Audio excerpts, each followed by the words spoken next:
Welcome back, pod people. My guests today are Zac and Jimmy, a co-writing, co-producing, and one of them's a director, filmmaking pair who just made the low-budget sort of slasher, we'll get into the genre a bit, horror film Followers, which is streaming now exclusively on ScreamBox. It premiered on March 12th, so just a few days ago. So you should go out and watch that right now, because this is going to be a spoiler-filled podcast. So if you don't want to know the twists and turns of the plot, I recommend pausing this and going and watching Followers exclusively on ScreamBox. Zac and Jimmy, welcome to the show. Thanks so much. Thanks for having us. So, speaking of genre, as I just mentioned, one of the things that kept throwing me for a loop in a pleasant way as I was watching Followers is the genre seemed to sort of keep changing. Like, it opens basically in media res in something that makes me think, oh, okay, it's people in the wilderness. They're gonna get hunted. It'll be that sort of slasher film, but then that only takes maybe 20 minutes or something out of the first part of the film, and then it turns into one of those sort of exploration of grief horror films where you see the impact that experience had on these different characters, where like one of them tries to exploit it financially, one of them is just trying to get through her days without having a bunch of PTSD flashbacks, and then it continues that way for a good chunk of the film, and then it turns into a home invasion movie. And the final act is, yet again, a different style. So, as co-writers, tell me a bit about how you came up with that structure for the screenplay. I guess what I would say is, to go back to the question of genre, I mean, it definitely, I viewed it as sort of a classical slasher film, but it was also, I wanted to explore more modern ideas of, I guess, mass violence as we know it, and also voyeurism and ideas of misogyny. And so we were trying to kind of create this pastiche of sort of these images and these ideas that we recognize from sort of a traditional slasher structure.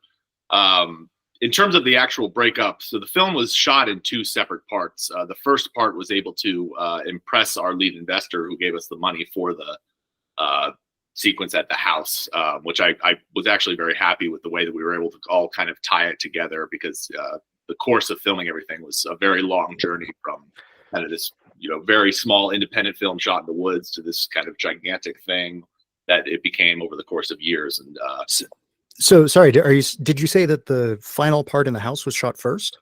No, the Second. first part in the woods was shot first. Oh, okay. Yes. That makes more sense. Yeah. Cool. So talk a bit about that journey. So it sounds like it sort of grew in scope and complexity as it went on, and as you got this relationship with the financier. Yes, definitely. It started as kind of this project during the beginning of COVID, just when we all kind of were laid off and we all were in lockdown. We had this idea to sort of go out into the woods and make this film, and it was just kind of this crazy thing with whatever money we could get. I mean, I put in a lot of my own money, and I was able to get kind of family and friends to invest money, and it became this very small kind of intimate thing, and that managed to kind of impress our lead investor to invest in what was at first perceived as a sequel, like it's about these girls, years later, but then when it was finished, we just kind of decided to just compact it all together, because it sort of made more sense as a flowing narrative about trauma, as you said, and about surviving and kind of living with that, which was a theme that I thought would be interesting to explore with this genre. Cool. Yeah. So, I could definitely see this being, like, any given part of this movie being a short film in its own right, but then putting them all together into a single thing. I thought that worked well. I thought that it was a fun way to keep the pacing up without making things feel too frantic. Yeah, it kind of needed, like, both parts kind of needed to come together to tell the cohesive narrative, because without like part one, it was hard to see why these girls are coming together and they've had this past trauma that you haven't really, like, you don't know any context And so it was cool that the two pieces kind of came together and told like a full narrative. Yeah. Yeah. The girls dealing with the past trauma part reminded me a bit of the book, The Final Girl Support Club, which is exactly what it sounds like. Definitely worth a read if you feel like it. So you said this came together over the course of years. Yes. Yeah, talk a bit about that process. How much of that was pre-production? How much of that was, I assume, what, like 1 or 2 months shooting? It was, so the first sequence, that was about 10 days, and that was in August of 2020. And like I said, that was kind of it was the middle of COVID. Everything was locked down, and it was kind of like there was nothing to do, so we may as well make a film. And then the second part was, I believe, about over 2 weeks. So I would say all told, probably around 25, 30 days. Yeah, in terms of complete filming. But that was about 18 months or so after the first 10 days. Which is kind of cool. It felt like everybody kind of like naturally aged, and kind of, I felt personally older, and everyone felt a little bit more mature about the material. Yeah, it's an interesting time to be doing that sort of thing. When you said August 2020, my brain went, so last summer. It was a time warp. It's we closed our eyes and it was 4 years ago. Yeah. And we very like intentionally wrote the first narrative around the constraints of the time period. Like, so we knew it had to kind of like be all outside, and then kind of bare bones with how many like cast and crew you can have around each other and stuff like that. Yeah, that makes sense. There are movies that were being made at the time.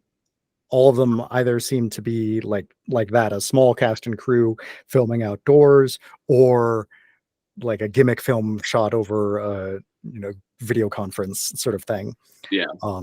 And a lot of great movies in both of those styles. Oh, definitely. Yeah, it's an interesting period, because I'd say that I think that COVID forced a lot of people who were on like the bottom of the industry to just very much like, I don't know, it made me feel like this is my time to do something. I mean, if I'm laid off from work, this was years ago, but like I have time to pursue something, I'm going to just throw myself into this project, and it felt like the world was ending, so why not? At least at the time. Yeah, that's great. So with the amount that the film goes into the different characters and their thoughts and motivations and stuff, one thing that's only sort of tangentially touched upon is the antagonists, who are, from what I can gather, doing some sort of dark web snuff reality show sort of thing, where they hunt people for sport and film it and make money off of this somehow, and or live stream it, I suppose. And then their motives become a bit more complicated after their initial hunt is foiled, so that they have this revenge element as well. So, but all of that I sort of had to piece together from just like things we see. There's never like, we don't really see the audience reacting to the live stream, or like, a cigar smoke filled room with their financiers being angry that their stuff is getting messed up or anything like that. So talk a bit about the decision to not really go into their side of the story. I suppose it was kind of built around this idea that I didn't want the antagonists, because the antagonists were kind of built around certain, I guess, hardcore groups that exist on the internet that have very, very negative opinions on people, and feel the need to commit violence. I suppose it would be the most diplomatic way to describe kind of the life inspiration for the villains and whatnot. So I didn't want it to feel like there was almost like a platform for that type of way of life. That being said, I mean, I do think that it is kind of interesting that it's kind of ethereal and outside, because I would say that once the film was viewed as this giant piece of these two parts, I did kind of realize that was kind of, you do have to sort of piece your mind together what these like villains want, why they're so angry about these people. And I in terms of spoilers, I think finding out that they're kind of just a bunch of misogynists, and they are just have these sort of outdated views on people, I think that it makes it almost underwhelming because you'd think that they'd have a much more intelligent sort of overall plan. But yeah, we definitely tried to give the villains a bit more humor in this one, because in the first time around, in the version that we shot in August of 2020, the villain was just kind of this entity in the woods, and so we tried to give them more like Reservoir Dogs style personalities. Like everyone has a different tick or a different thing. I also think like a big reference was Funny Games, and in that I was gonna ask about that. yeah. So and in that movie, like you don't have a huge context as to who those guys are. They just walk in the house and then chaos ensues. And for me, I felt like that was one of the more terrifying things about the storyline, is that you don't essentially, like, there's not this huge like collective genius behind it. It's just more something that can happen, which I think influenced the plot on ours a lot. And Funny Games was very banal, which I always appreciated about kind of the violence and the way it's presented. It's kind of jarring. Yeah, with one notable exception, I would say that I would not describe as banal in that. Yeah, okay. So you're both men. What prompted you to make a movie about misogyny? I think it came from, I've always been like weirdly fascinated with slasher movies, like the classical slasher film, like the original. Yeah, I imagine you. I think we all are.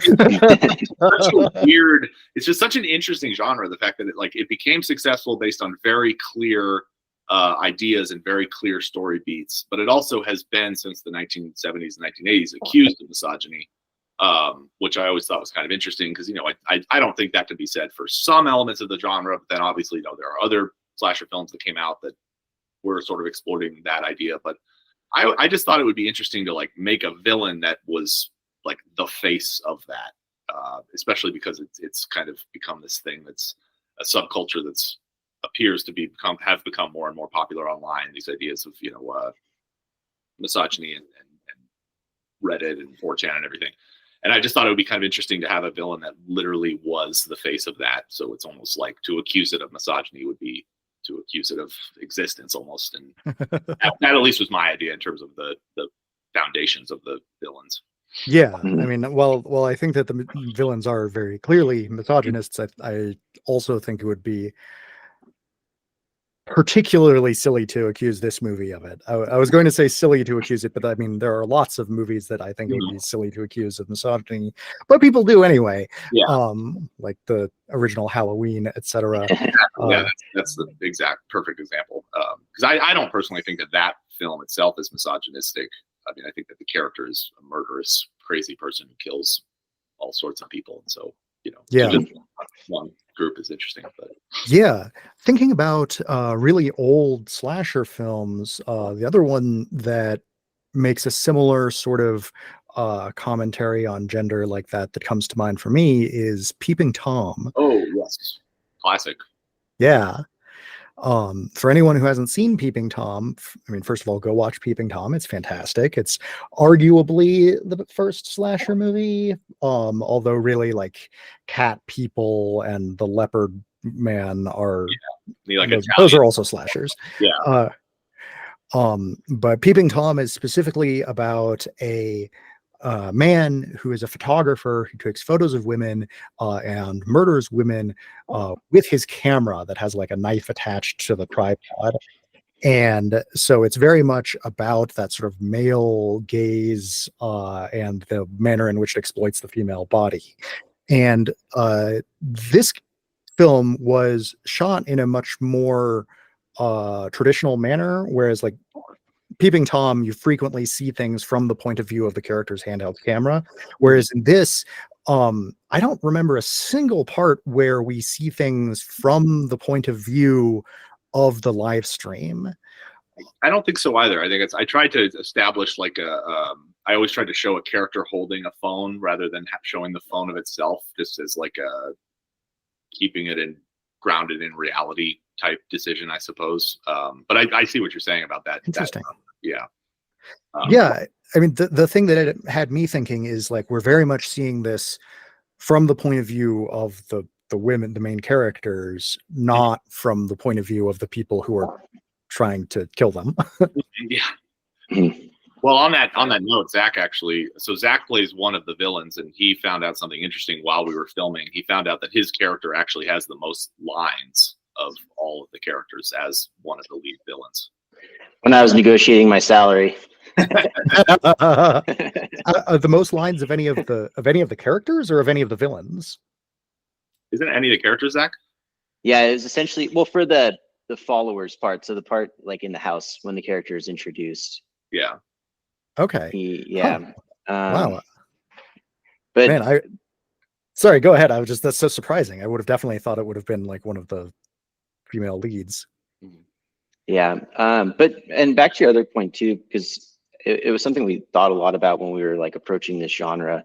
And a big thing was kind of deconstructing the slasher narrative and empowering like characters that normally didn't have a lot of power within the trope. So like our female protagonist, Sam, is kind of the strength in the film, and she's able to like rise up and since we're doing spoilers, like defeat the villain, which like the Dylan character within like the narrative of like the Woods story.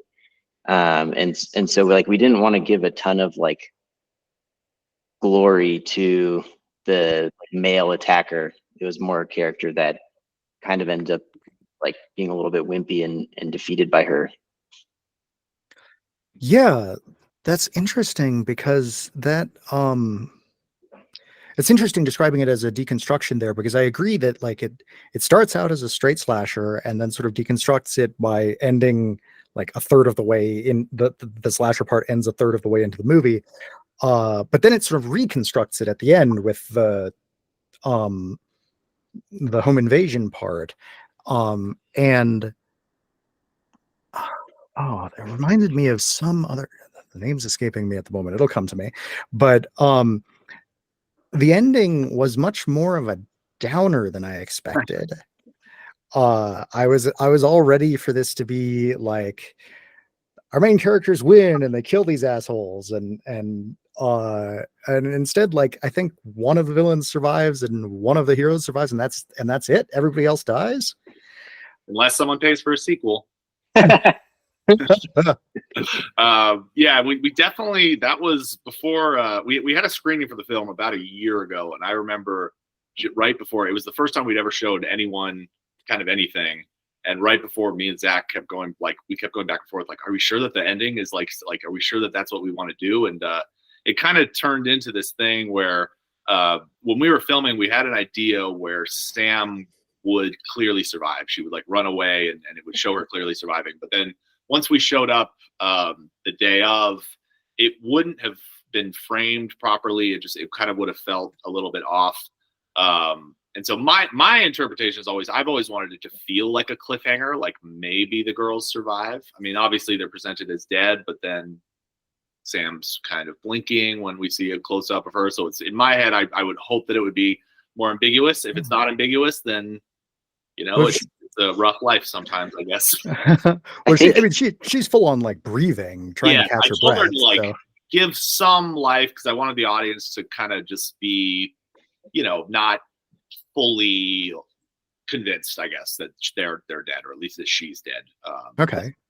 That's my hope. If it's not interpreted that way, that's totally fine. I mean, Yeah, Zac, I think it was also kind of a play on. So the movie was kind of released in two parts, because we have another film called Follower, and it's essentially like the comprehensive narrative of what happens in the woods. And one of the critical reviews we got in that one, or like backlash, was that none of the girls died.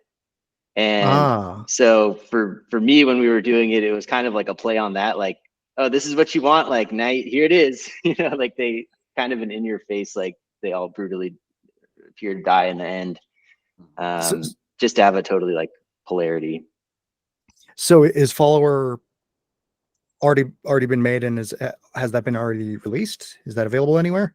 Yes, it's on two. It's essentially it's a little bit complicated. We shot Follower, which is it's essentially a 60-minute version of the first 15 minutes of this film. That was kind of like a proof of concept that allowed us to get the money for the sequel, and then that ended up being released, but it's released on Tubi. This film is more of like, I would consider this the true proper film, and then that was kind of like the prequel. But it's available on Tubi. It's free to watch for anyone. And that's the 1 hour and 2 minute long 2022 film. Yes.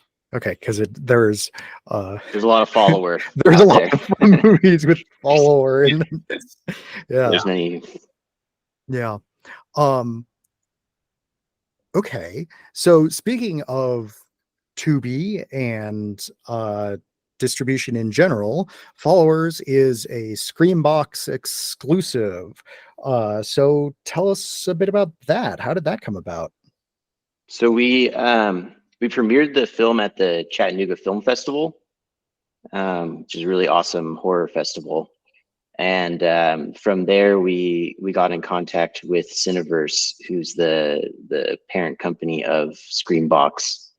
And just kind of worked out that they kind of put out everything we wanted to go with in terms of like a distributor. Cool. So they you said we got into contact with. Did they reach out to you, or did you reach out to them? They reached out to us on this one. It's like through the festival. That helps a lot, kind of playing at a festival like that, because it's showcasing your film, and that's where they go to watch them. Interesting. Okay, so the ScreamBox, there were people who worked for ScreamBox there, and they had an official relationship with the festival, the Chattanooga Film Festival. Cool. Yeah. Yeah, quite a coincidence, because I won't name any names yet because it hasn't been finalized. But I'm organizing a film festival this summer called Slime Fest. I think you can probably guess the theme. And a streaming service has reached out to me to do something similar to that with that. So I am glad to hear that this is a successful model that is working for people. That gives me hope.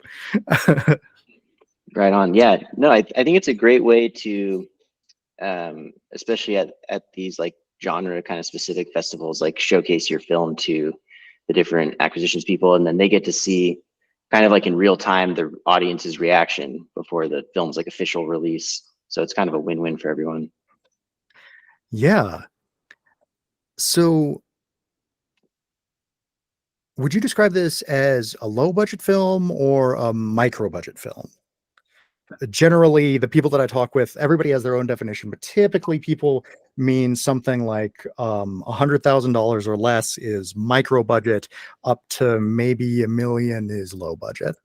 So low budget. We're low, yeah. Yeah. Okay. Micro budget, but it was in parts. I mean, we were micro budget for the first the woods sequence. Essentially, that was like scrappy, let's go out in the woods, make a film, and then so we got a little bit more money for the later sequences. So I would say low budget. Yeah.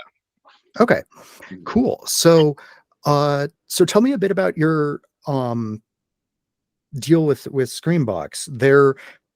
Right now, they're the only place that anybody can watch this movie. It premiered a few days ago on March 12th. And I say in this sort of strange, detached from time way, because we're recording this a few days before March 12th, and this episode will be live in a week and a half. Is that a like exclusive to the United States? Is that a worldwide thing? How are the rights split up? It's just domestic for right now, and we're exploring international. But the deal with Cineverse is just US. Okay.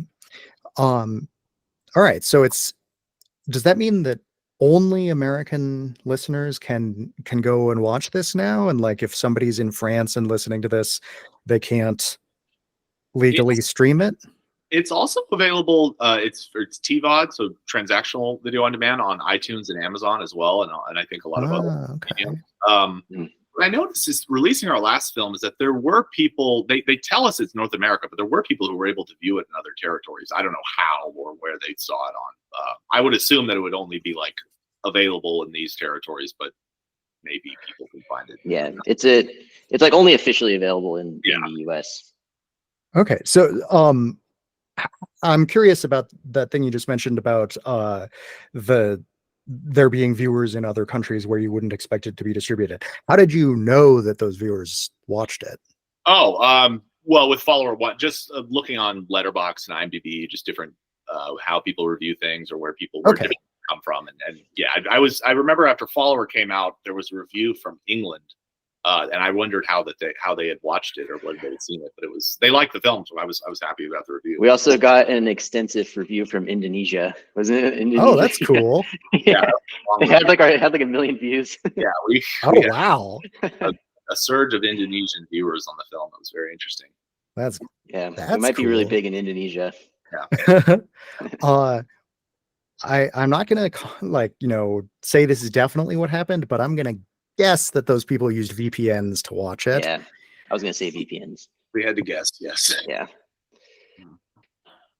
But officially, by the book, it's in the US for this release, and then international is to come. Yes. Excellent. So for all of my Romanian listeners, do the right thing and buy a plane ticket to America so that you can legally watch Followers. What we expect. Yeah. So you've got Followers on ScreamBox and you've got Follower on Tubi. For your next movie, if you could have it distributed in any way that you could choose, how would you choose to distribute it? Our next goal is for a theatrical release.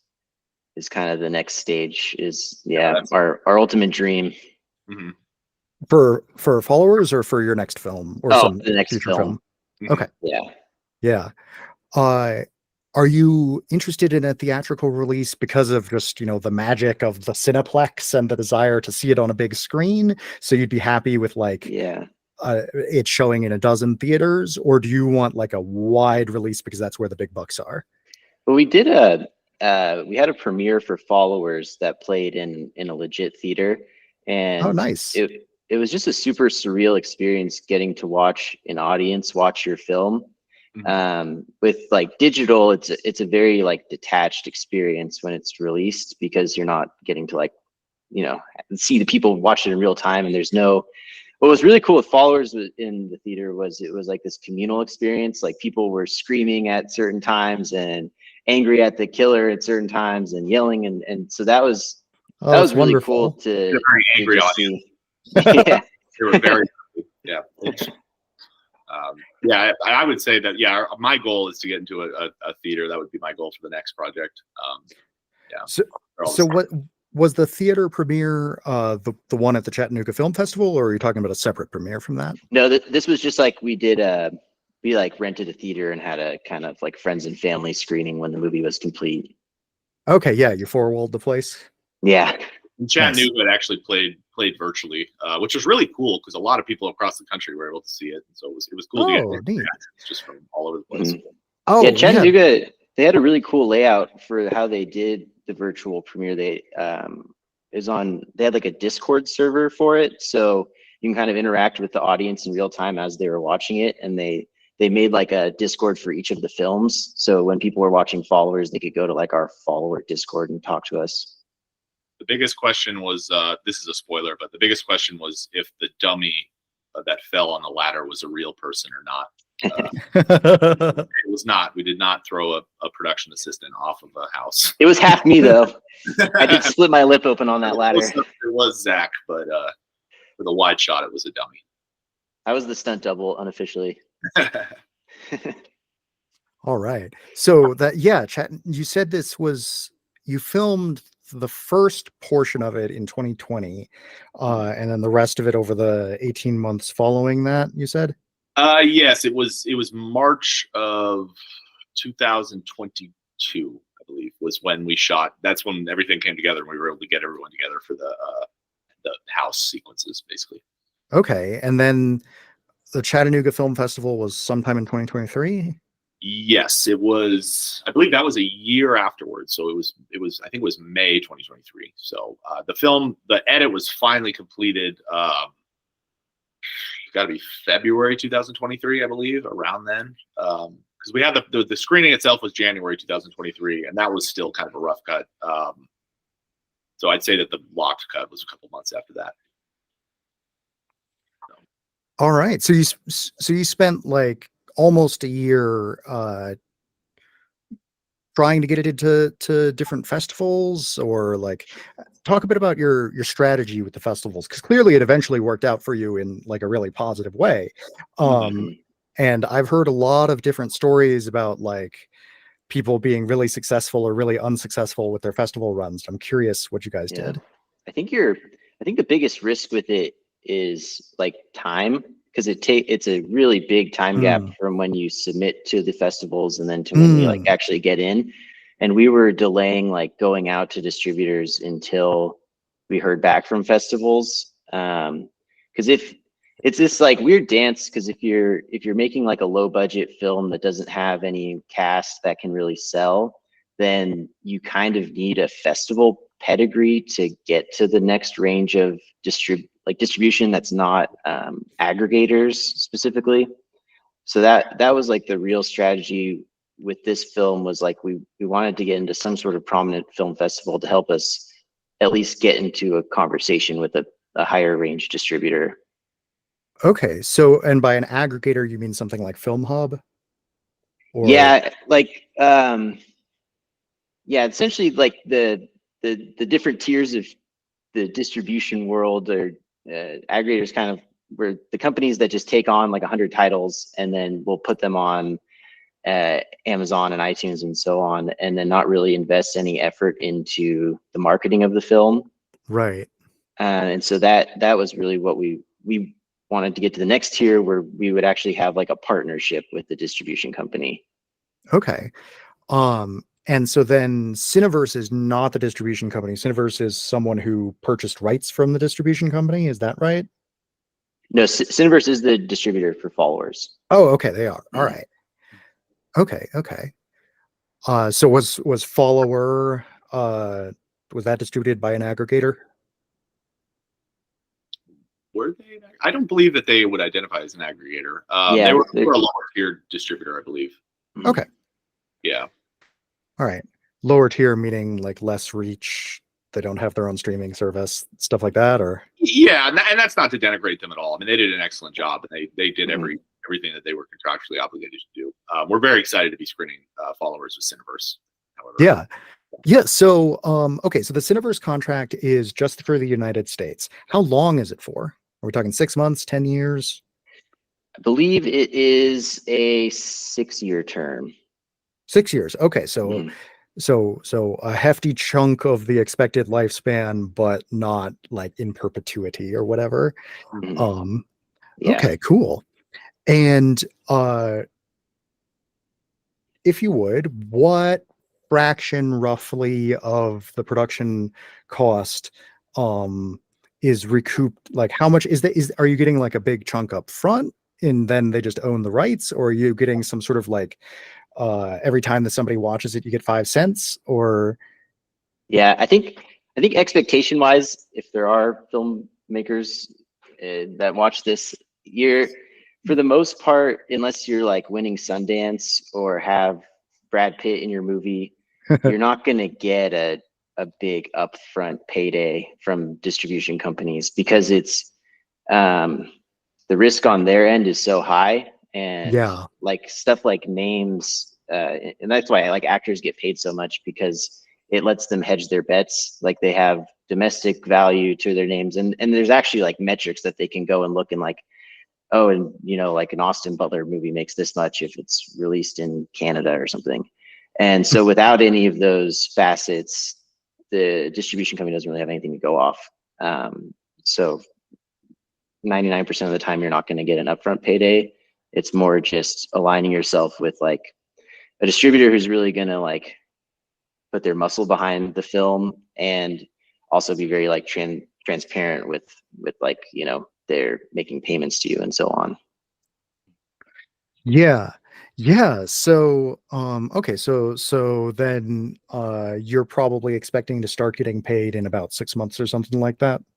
Normally the deals are kind of like quarterly payments.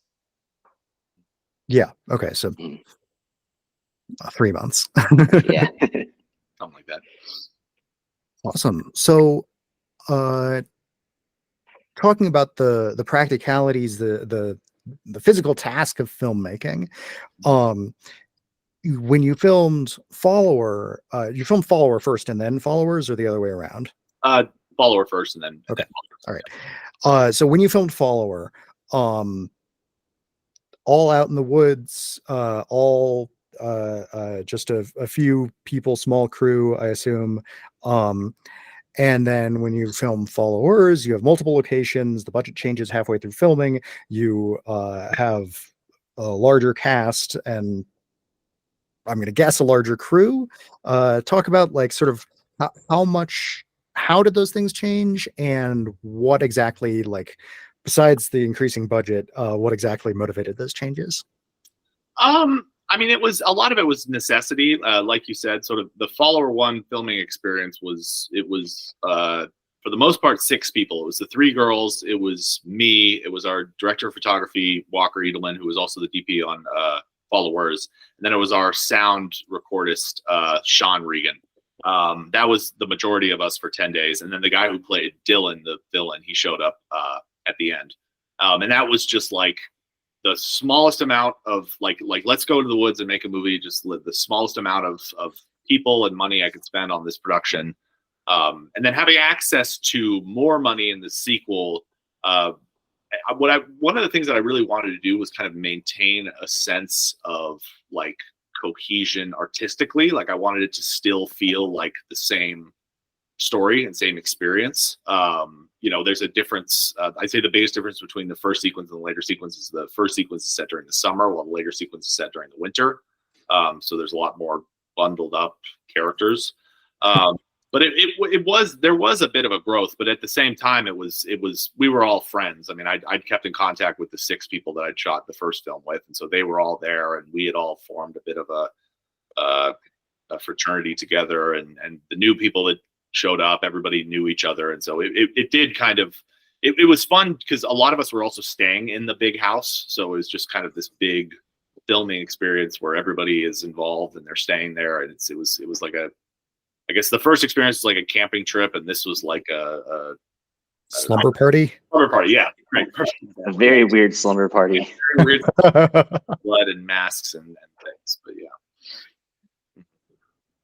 All right. So, do you plan on, for your next film, do you plan on continuing with the same sort of general cast and crew, like a John Waters or a Wes Anderson style of filmmaking, or are you gonna do an open casting call and change things up?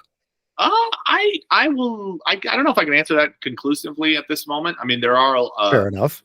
Zach and I have been making movies for such a long time that we do kind of have a repertoire of people that I would absolutely love to work with again. I mean, I don't have any. There's no one in either of these films, or really on any film I've ever made, that I just like would flat out never work with again. I mean, it was a fun experience. I had a good time. It was hard, but it was if it comes to be, then I will definitely work with all the people that were involved in this project. But also, I'm very excited to meet new people if it comes to be for a theatrical film. Excellent. And the two of you intend to keep working as a pair? Yes, for now. Until the glitz and glamour of Hollywood until life one of us gets offered a bigger check than the other one. What if I was like, nah, I think we're gonna call it in, Zach. We have no loyalties. We're gonna finish this interview and then we're done and never gonna talk again. Our last experience together. Yeah, having some pretty explosive scream I didn't fights. like some of your answers. You talked over me a few times. All right. So you say you've been making movies for a long time. I wasn't able to find any of them on like Tubi or anything like that. You haven't found Insect? I've got that's on. I have a number of short. So we met in college and we made a number of bizarro horror short films, and they're on YouTube in the dark. Okay. So I can email them to you if you're inclined to. Sure, I'll take a look. I watch short films, but I'm not nearly, and I make short films, but I'm not nearly as into short film as a genre or medium or whatever you want to call it as I am feature-length films. Yeah. Yeah, for a little while, I was interviewing people about short films in this, and then I just put a stop to it because there just isn't enough meat there to really start a good conversation. Mm-hmm. I think our greatest film education, though, was we did make 2 feature-length films like in our college span, and trying to do that with like no budget or cast or crew. I think Jimmy essentially did every single role, and I acted. It was quite the experience. I think they're hidden right now. Someday we'll make them public to be released to the general population. But all right, yeah, I mean, I'm curious. Like, I would definitely go look those up and check them out if that was an option. But all right, so you clearly want to keep making movies. Do you have a specific next idea, or are you waiting to see what comes to you? Well, we actually just we're in post-production on a film that we shot this previous fall, which is a totally different genre and different world from Followers and from anything we've previously done. And so we're right in the middle of it, I guess, right now of trying to lock down a final cut for our film. I would love to make another horror film someday, maybe come back to the genre, but yeah. What about you, Zach? Follower 3. Instead, if the checks come in, we will make Follower 7. I want to see my character in jail. Yeah. Animal masks. Why animal masks? Oh God, that's funny. I think it was like, I think I had like a dream of like a wolf mask, because we talked about a slasher movie and we kept going back and forth on what, like my original idea for what was no masks, just because I thought masks had become cliche and stereotype, which maybe they are. But just the wolf came up as very kind of it's open IP, obviously. And it's also, it symbolizes dogs and men, and wolves have a wolf mask. I brought my wolf mask here. This is great. It kind of folds in on itself because the material is not the best, but yeah, wolf mask. I wanted it to feel very tribal, I guess would be a way to put it, because these masks are based on masks I've seen from societies that have existed for thousands of years, and so I think that there is kind of a relationship between animal masks specifically and this one specifically, I wanted it to be bright and kind of pop for the audience. Yeah, this will end up being audio only, so our listeners cannot see that. This is the one with yellow tufts of hair on the cheeks and top of the head. I'm like showing it off.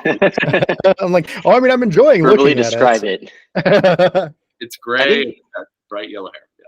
I think they also kind of serve as like a metaphor, like, because it's on these like dark web and just kind of like chat rooms in general, we're hiding behind like alter egos and these like names that aren't our fictitious names. So the characters in real life are kind of embodying that by continuing to hide. Yeah, that is something that it did make me think of, as like avatars and forums. And it draws a contrast between a movie you compared it to earlier, which is Funny Games, where the people are very much just like look like ordinary people rather than looking like done up to be intimidating. Yeah. And also like not like having supernatural abilities like Jason or Freddy or stuff like that, like just humans. And the way I kind of looked at like the alpha character and stuff was essentially like characters who were in over their heads, so to speak. Like it's the transition from like talking about doing something to actually like going and doing it.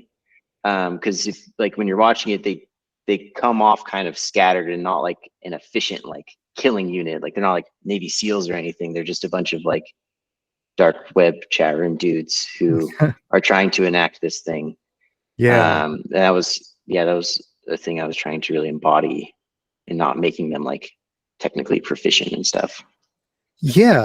I think that came through. One thing that I found a little curious, especially since these folks are sort of intended as a metaphor for folks who have in real life shot up places is that like there's a great deal of focus on a crossbow rather than like a gun. Is that just because guns don't make for a good horror movie weapon, or tell me a bit about that decision? It was, I mean, I suppose it was like a natural transition from something, like my hope was that the film would start with the crossbow and you as an audience member would be like, oh, a crossbow, like obviously a mass killer with a crossbow. And then that slowly turns into a gun, and then that becomes a machine gun. And then it becomes, like I wanted there to be kind of this natural progression where the audience watches like their capacity for a destructive weapon being held by a villain grows to the point of where they're holding, the most destructive thing you could have, I guess, I suppose, would be how the film ends. Yeah. And like a big thing we talked about weapon wise was how like the slasher genre, it always has kind of like the kitchen knife, like the big cake knife that the killer's going around and stabbing people with. Yeah. It's like the new kind of like, I think like modern thing that we're afraid of in the same capacity as the machine gun, with all like the mass killings and stuff that are going on. And sorry to be a little bit pedantic about this, but the thing you're calling a machine gun is the rifle that the one that Alpha uses at the end. Right. Okay, if you want to be pedantic about the specific technical meanings of different things, a machine gun is like a mounted piece of artillery, not like a thing you carry around in your arms. So an assault rifle. Yeah. They're okay. Yeah, assault rifle. Yeah, it's interesting that, because I mean, yeah, you're absolutely right. They do end up with that, but like for some reason the crossbow stuck with me a bunch more. I think it was the shot of the arrow through the leg. Yeah. That one was like, oh. You can get a crossbow for very, very cheap on Amazon. They're very that was how we got our prop. I believe it. And it doesn't even need to work because you're not actually shooting anything. No, it was very disabled. Yeah. With the weapons. Yeah. Oh yeah. Did you use like actual weapons that had their firing pins removed, or are these purely completely props? Or it was airsoft guns, basically. Oh, all right. Yeah, it was safe. It was, we were very we were paranoid about blanks and whatnot. So it was airsoft guns and then CGI bullets, and I'm happy with how it turned out. Yeah. Cool. So you guys have been making these movies together for how long? Around 10 years as we've met. Yeah, I think we met about 10 years ago. And so it started in college as short films, and then we've slowly transitioned into very, very low budget, hopefully getting higher budget independent films. Okay. And so this is looking like sort of your breakout movie. Fingers crossed. What's that? What's it saying? Your mouth to God's ears. I'm excited for what people think. It definitely is. It'll be cool. Yeah. So how have you seen independent horror, like filmmaking like this, or even not necessarily horror, but independent filmmaking, change in that decade? That's a good question. I would say, we could obviously, I could say the generic thing of like it's gotten cheaper, but it's always getting cheaper. I mean, it's infinitesimally cheaper than it was 10 years ago, and I'm sure it'll be infinitesimally cheaper in 10 years. One of the things I've realized is to have a career in the entertainment industry, or to pursue a career in the entertainment industry, you really have to like broadcast yourself and like be very big and like, I guess, vigilant about social media and making sure that your voice is always out there and you have an image that's out there. Marketing is half the job for any job, which is something that I think Zach and I have both come to terms with, and we're finally at least hopefully getting a groove on how to make that work and how to make that palatable for our audience and get what we need to them. But yeah, I would say that is like, with social media and the way it's kind of become more prolific over the past 10 years, I'd say that's the biggest difference, at least in my mind. Although I don't know if that's necessarily specific to film. Yeah, no, I mean, I don't think it's necessarily specific to film, but I do think that it's a useful thing for filmmakers to know about. And Zach, I think you said something a while ago about like if there are any filmmakers listening to this. I do not have a huge audience by any stretch of the imagination, but they are disproportionately likely to be film industry professionals.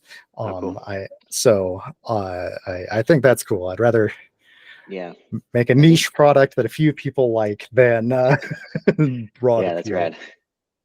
Yeah, and I mean, I think too, something Jimmy and I have always tried to do is like our goal at the end of the day is to like keep making movies. So we've always made movies around our constraints that allow us to make movies. Does that make sense? So like we haven't been writing scripts that are going to cost $80 million and need like to be on Mars and have all this stuff. It's always been tailored to like, what do we have access to like right now that can keep us making movies? And I bet you could make that desert look like Mars. Yeah, we can make Mars pretty cheap. Now we get it like green screen. But that's like most of our, like a lot of times our conversations are like, what do we have access to? And then make like the creativity around that versus like dying on the hill of some really expensive idea. Mm-hmm. Yeah, that's advice that I've heard a lot of times, and I think is definitely good advice for any aspiring low or micro budget filmmakers listening to this. Is look at what cool things, like you guys had this cool environment, and I'm guessing you guys like rented out the house for the shoot. Mm-hmm. Yeah. So okay, so paying for one location and the other one, I'm guessing, is just like a state park or something that you can just go film in, or. The woods, the earlier, yeah, they were. It's like open, like just like government land. It's near. I grew up in Nevada, and so there's all sorts of just open. I don't know if it's called BLM land. Yeah, BLM land. Yeah, it's just which is Bureau of Land Management land. In case you're, but it's essentially just open government land, and that's actually where I learned how to make movies, because I used to just go out there when I was really young and just. It's great because you can get ultra wide epic shots for nothing because there's nobody out there. Yeah, that's great stuff. That's you're allowed to just go camp on BLM land. So I've done that a few times to save a few bucks instead of paying for a campground. Mm-hmm. Awesome. So fingers crossed, this is going to launch the next stage of your careers. Are you going to try to still stay like independent in terms of like looking for individual producers or executive producers who will fund another project, or are you going to are you aiming to get jobs somewhere? I think we definitely want to keep making our own projects. We definitely kind of want to transcend into the next like realm of that, just like a little bit higher budget and more room to like do stuff, because the lesser money, it's a more painful process. So I'm sure a low budget filmmaker can share. Yeah. The tricky part then is getting more money while maintaining control. Awesome. Well, I definitely wish you luck with that. So going forward, not just for you guys, but in general, where do you see independent filmmaking going in the next few years? I think it'll. I mean, as it always has, it'll continue to get cheaper. I have this weird I've had this weird feeling for years, ever since I saw the movie. You ever see Unsane with Steven Soderbergh's movie? It came out probably 5 or 6 years ago. Oh golly, that rings a bell. I've definitely heard of it. I'm not sure if I've seen it or not. It's an excellent movie, and it's wild because he shot the entire thing on an iPhone 10 or iPhone whatever, and I've always thought that that could be. It just feels like the process is becoming so democratized to the point of where you can get very high quality footage for very, very, very easily, essentially. And so I imagine that will become some part of independent film in the future. I don't know if that'll be 5 years from now, but it's I've always just kind of had that in the back of my mind as we going out with such a big camera and it's beautiful, but in reality, your phone can get very high quality images. And, oh yeah, what kind of camera did you use? Oh, on this film, it was the Blackmagic Ursa Mini. Blackmagic. You cut out a little. Blackmagic what? The Ursa Mini. Ursa Mini. Okay. Yeah, it was our DP had chose it. And it's a great camera. I'm very happy with it. I think too, like the big elephant in the room with the future of independent filmmaking and filmmaking in general is definitely got to be AI.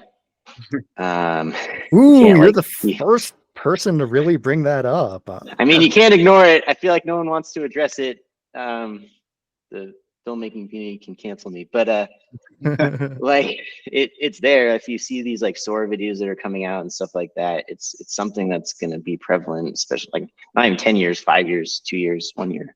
The way we've been kind of looking at it with our creative conversations is like in the beginning, at least, like this might be a way where we can like visually enhance budgets without the cost in terms of like VFX capabilities and maybe being able to like write things that are a bit beyond where we would normally think we could go, like battle scenes and stuff like that, adding people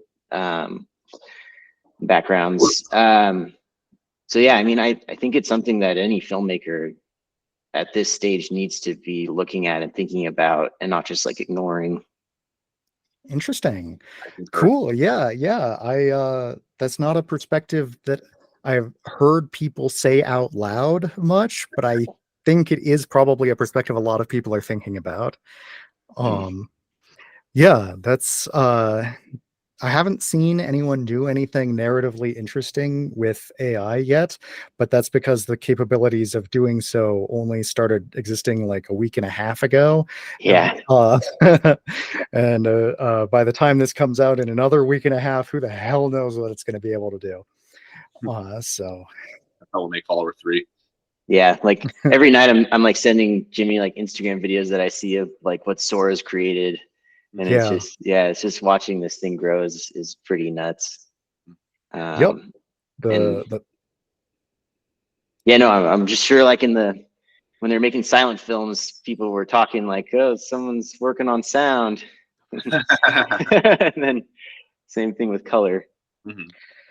Yeah, that's an interesting question of like, I know I don't actually know a lot about how acting changed when transitioning from black and white to color, or if it really did, but I know that acting changed quite a bit when transitioning from from silent to sound, because you started getting a lot more sort of realistic and subtle performances, less stage theater. Like, I'm curious, do you think what sort of changes, what sort of like, do you have any specific predictions in terms of how AI will change the way people tell stories? What I've noticed is because we've been talking about making like a gladiator style film, or just like a swords and sandals type thing, and so we've been watching a lot of movies recently, and my mind thinks that if you're watching a scene and the characters are walking in the foreground and in the background there's a castle, like in Braveheart, that's a real castle. But my imagination is that with AI, you'll be able to make that, and it'll become almost like a keystroke. Like you'll just say, like, okay, we have this footage of these actors walking down the hill. Let's draw a castle, and there's a castle. I don't think it'll affect like actual performances, at least at first. I think it'll mostly be stuff it'll essentially replace matte paintings or do what green screens have done, at least in my opinion. Okay, so you don't see like the next Thanos completely CGI character coming out of that?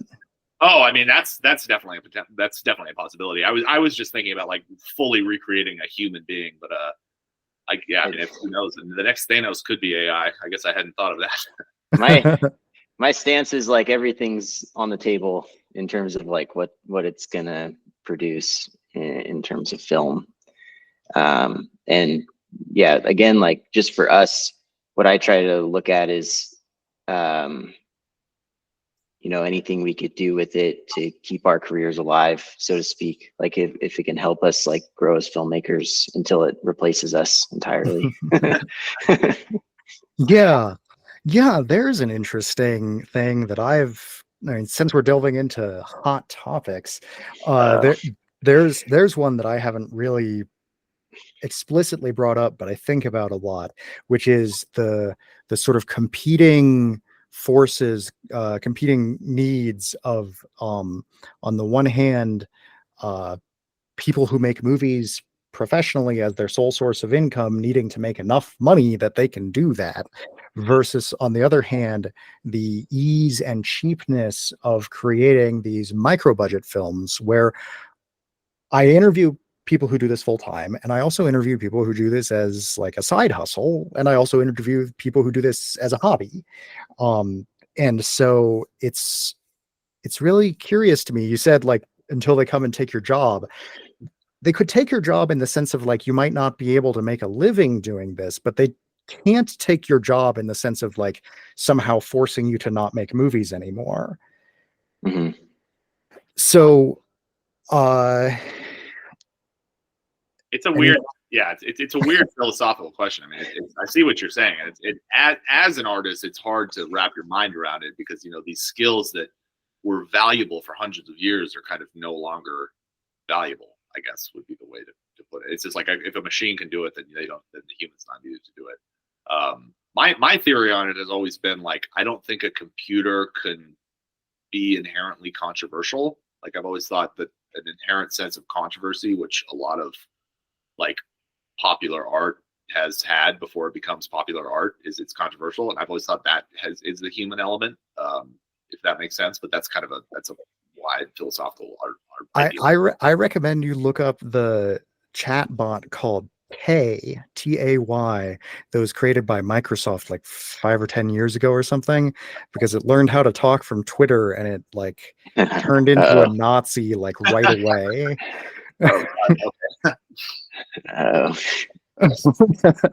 Yeah, I think it's kind of like this philosophical void that a lot of people are staring into, not just in film. Like, if you're an accountant or a lawyer and you're seeing this thing that can do accounting and like, reference legal things, I think it's just kind of like a across the board just thing that our generation is staring into, and future generations. AI make this? Yeah, that's right. Holds up the mask again. Folks at home, you can't see the mask. Yeah, just Jimmy's in a constant war with AI. Can an AI make this? And then just a blank sound. Jimmy's been smashing computers with his hammer. So yeah, it really comes down, I suppose, to the question of, is this going to be more like the invention of the tractor, where there are just now a lot fewer people who work in agriculture? Or is it more like the invention of the car, where like, sure, there aren't people professionally driving horses nearly as much as they used to, but now they professionally drive cars instead? Yeah, oh man, deep questions. Yeah, slippery slope. All right, yeah, I'm definitely, man, now that you've uncorked the genie of asking people about AI, I feel like I'm gonna start being. I'm definitely going down for this interview. I mislabeled guns, and then I brought up AI. This is the end of my career. Yeah. This is the end of the trail for us together. But I'm Alpha Wolf, so I have to be controversial. Yeah, man, you're talking about doing that social media marketing and stuff. Make an in-character Twitter account and just be a jerk all day. There you go. Do it, Zach. I can. All right, so followers streaming exclusively on ScreamBox. I managed to accidentally portmanteau 3 words. Yes, followers streaming exclusively on ScreamBox as of a few days ago, March 12th, 2024, and follower available on Tubi. Is there anywhere else you would like to direct anyone who's listening to this? You mentioned your social media stuff. Oh, surely. Yes, of course. So we have we're officially Smaller Town Productions. We have an Instagram account. It's just Smaller Town. It's where we have a bunch of interesting pictures of the two of us and other stuff about our films. I'm on Instagram as I'm Rich. I have a bunch of H's. There's my face, or my profile picture on Instagram is me wearing the mask, so you should see it. And then Zach, you're on Instagram as what's your Instagram again? Zach. for Zach. Just my last name, first name. As we said, we're new at this social media thing. We're reluctant. Yeah, no. Oh man. No, I hear you. I hate marketing. It's my least favorite part of any project. If only it was possible to hire people who are actually good at it. But every time I've ever tried to do that, they weren't actually good at it. Yeah, it's this weird thing. It's a great struggle. Yeah. I was a marketing major too. What did you learn? I don't know. You just learned that people don't actually know what they're doing and it's all luck. Or... Yeah. All right. I think my one major takeaway from that was when you're in grocery stores, when you walk by the bread aisle, when you smell bread, it's actually like a scent that they're pumping into the air vent. Because that bread's not being baked. It's a marketing thing. Yeah. So, interesting. Oh, yeah. Wow. Write that down. trying to trick you. So Followers got picked up at the Chattanooga Film Festival by Cineverse, and Cineverse is not like a huge media company like Warner Brothers or Disney or whatever, but they are a media company that has multiple different like outlets. Like they own ScreamBox and they own Bloody Disgusting and a few other things. So how was, being in that whole ecosystem worked out? And they're behind the Terrifier franchise too, which is cool to work with the people behind that. Yeah, but by behind you mean like they picked it up? The right? distribution company. Yeah. So far it's, I mean, like I think like any independent filmmaker working with distribution companies, it's definitely like a big, scary thing that we're all looking at, and we've all heard plenty of horror stories and things like that. And so far our experience with Cineverse has been really awesome. They've been like a cool team to work with. Their marketing team has been putting a lot of effort in getting us out there, getting us on podcasts and sharing social media stuff with us. And so like our really big goal with this movie was getting a distributor that would be a collaborator, not just this kind of like blank entity that puts the film out. And so we've had a really human experience with them up to this point. Yeah. So full disclosure, not that I really think it's like something that needs disclosing or whatever, but like I find people to interview through a combination of like just stumbling upon movies and being like, oh man, I really want to talk to whoever made this, and like people reaching out to me and being like, hey, check out my movie. If you like it, let's talk about it. I thought my mom paid you. Oh no, man, I'm not getting paid for any of this. No, man, I'm doing it for the love of the art. And so folks at ScreamBox reached out to me and were like, hey, we got this new movie, check it out. And so I watched it and I was like, oh cool, yeah, I want to talk to those people. So they're definitely like actively promoting your stuff, which I remember was something that you said you wanted, that you were looking for in a partnership with a distributor, and that's why you're not doing an aggregator sort of thing. So was there anything that was like really surprising about that sort of experience, like that you didn't expect about working with a distributor like that? Well, getting announced on Bloody Disgusting was very, very cool and very, very surprising. I mean, they mentioned to us that they had an association with that publication, but just to have, the photo of me and Revel, who plays Heather in the film, that was me in the mask, obviously, and just having that on Bloody Disgusting with them saying, comparing it to your next, that was very surprising. I mean, that felt really, really cool and really, really good. I mean, I felt like we had made a really good association with Cineverse and with ScreamBox. Yeah, your next great. was a big influence. Yeah. That made us really happy. As like filmmakers, we put a ton of effort and blood, sweat, and tears into making these things, and it's just really nice to be met with a distribution company that cares about the product and is trying to help get it seen. Yeah, that's great. Yeah, it's good to see people still like putting effort and resources into this sort of thing, especially when I see so many other filmmaker things. I see so many other filmmakers having rocky relationships in the past few months with their production and distribution companies. Mm-hmm. Mm-hmm.